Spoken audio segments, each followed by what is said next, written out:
이제 마지막 권면의 시간입니다. 이수지 목사님 나오셔서 권면의 말씀 주실 때 큰 은혜 받으시기 바랍니다.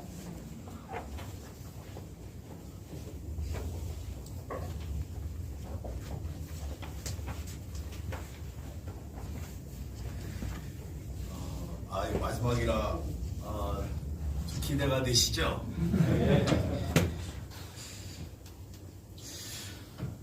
마지막이라고 하는 것은 앞에서 많은 분들이 하셨던 이야기가 있기 때문에 그 안에 중복되는 이야기들이 포함되어 있다는 것도 그런 한 가지 뜻입니다. 권면의 시간은 사실은 새로운 시간이고 성도님들과 그 교회 그리고 목사님께 주는 조언이라든지 이런 것 같은 그런 느낌을 얘기하는 것인데 제가 굉장히 고민을 많이 했습니다. 그래서 일단 로마서 8장 10절의 말씀을 읽고 시작을 하겠습니다. 그리스도께서 너희 안에 계시면 몸은 죄로 말미암아 죽은 것이나 영은 의로 말미암아 살아있는 것이니라. 러시아인 문호 톨스토이라고 하는 사람이 인생에 세 가지 질문을 줬죠. 그 세 가지 질문에서 가장 인생의 중요한 때와 가장 중요한 사람, 가장 중요한 일이 무엇이냐라고 하는 이런 질문에 대해서 이런 답을 줬습니다. 인생에서 가장 중요한 때는 지금 이 순간이고, 인생에서 가장 중요한 사람은 지금 나와 함께 있는 사람이고, 인생에서 가장 중요한 일은 내 곁에 있는 사람을 위해서 좋은 일을 하는 것이다 라고 하는 그런 유명한 말을 우리가 읽은 적이 있을 겁니다. 성경 전도서에도 역시 같은 이야기가 있죠. 모든 것에는 때가 있다라는 것입니다.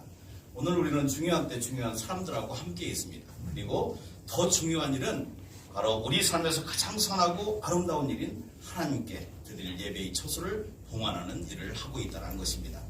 저는 양철호 목사님을 보면서 앞에서 하셔가지고 제가 할까 말까 하는데 그래도 제가 정리한 대로 하겠습니다. 이 조회라고 하는 이 말을 쓰셨더라고요. 그래서 제가 너무 이게 도대체 무슨 뜻인가 해서 찾아봤습니다. 그랬더니 그리스어로 이렇게 표현이 되더라고요. 약간 비오스라는 말씀도 하셨는데, 이 말씀은 비오스는 정말 어떤 유기적인 물체의 생명, 살아있음을 얘기하는 그런 리빙의 뜻을 갖고 있고, 조이라고 하는 이 뜻은 생명을 불어넣는 생명력이다라고 하는 의미로 사용되어지는 의미라고 이렇게 설명을 했습니다. 이걸 보면서 참 정말 감동이 되었습니다. 야, 정말 생명을 불어넣는 생명력 있는 교회를 만들고자 하는 만들고자 할 교회 이름을 이렇게 지었구나라고 하는 이런 생각을 하게 되니까 감동이 되고, 오늘 권면의 시간이 사실은 설레임으로 기다려졌습니다. 우리에게 생명을 주시는, 생명을 불어넣는 그 생명의 건 바로 예수 그리스도이시기 때문에 그렇습니다. 그분만이 사망에서 영원한 생명으로 인도하시기 때문입니다.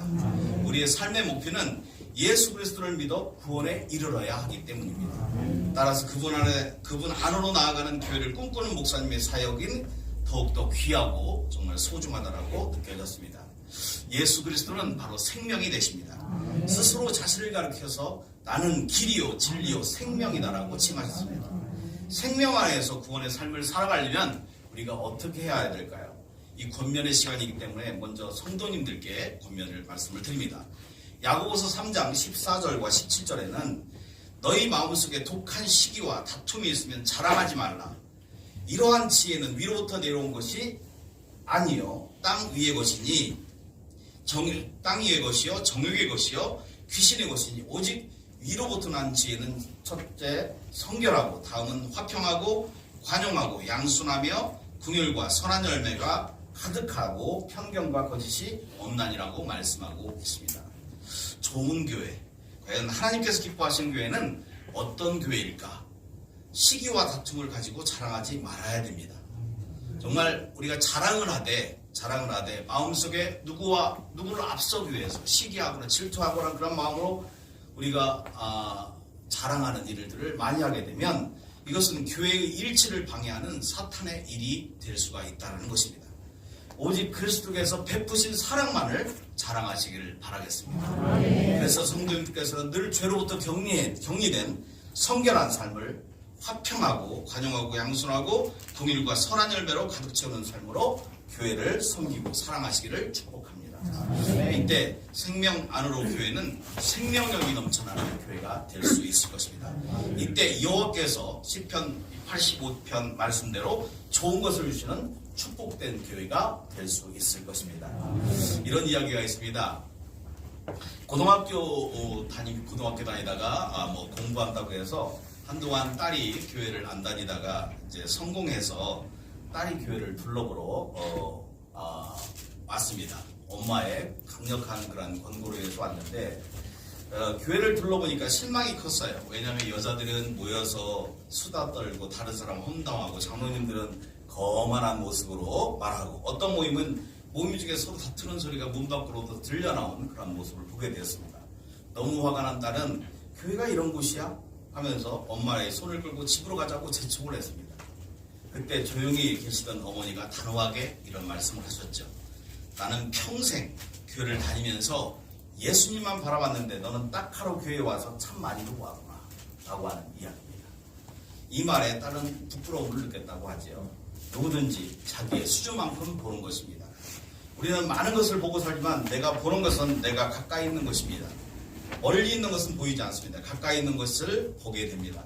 거짓이 보인다면 내가 거짓에 가까이 있다는 것이고 교만이 보인다면 내가 교만에 가까이 있다는 것입니다. 사기꾼에게는 사기꾼이 가장 잘 보이는 것처럼요. 우리는 예수님만 바라보며 따뜻한 생명을 전하는 사랑의 메신저로 그리고 기도하는 사람으로 능력 있는 생명 안으로 교회 성도님들이 되기를 축복합니다. 우리 양철홍 목사님 그동안 수고 많으셨습니다.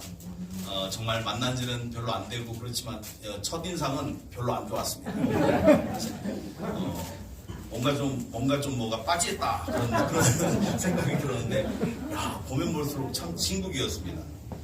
이 아름다운 성전을 받으신 하나님께서 얼마나 기쁘실까. 오늘 굉장히 기쁘실 거라고 생각을 하니 참 마음이 저도 기쁩니다. 목사님은 이 교회를 치리하시는 책임자이십니다. 디모데전서 3장 5절에 보면 사람이 자기 집을 다스릴 줄 알지 못하면 어찌 하나님의 교회를 돌보리오라고 말씀하고 있습니다. 그리스도의 복음에 합당한 생활을 함으로써 믿음에 성결하고 흠이 없고 책망할 것이 없는 목회자로 하늘의 축복을 베푸는 능력의 종이 되시기를 바라겠습니다.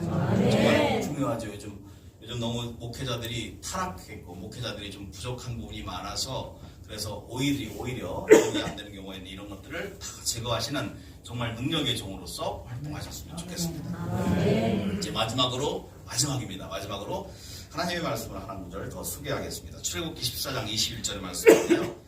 모세가 바다 위로 손을 내밀 때 여호와께서 큰 동풍이 밤새도록 바닷물을 물러가게 하시니 물이 갈라져 바다가 마른 땅이 된지라 라고 하는 이런 말씀입니다.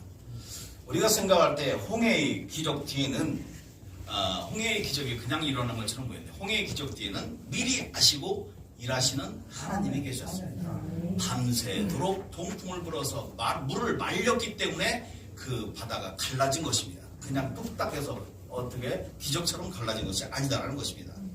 오늘도 생명 안으로 교회를 위해서 일하시는 하나님의 역사를 믿음으로 저는 봅니다. 여러분들도 보시죠? 크게 성장하는 교회, 생명력이 넘쳐나는 조회 교회가 되시기를 축복합니다. 목사님 그리고 성도님들 이 좋은 교회를 만드시라고 그리고 이전하시라고 고생 많으셨습니다. 축복합니다. 감사합니다.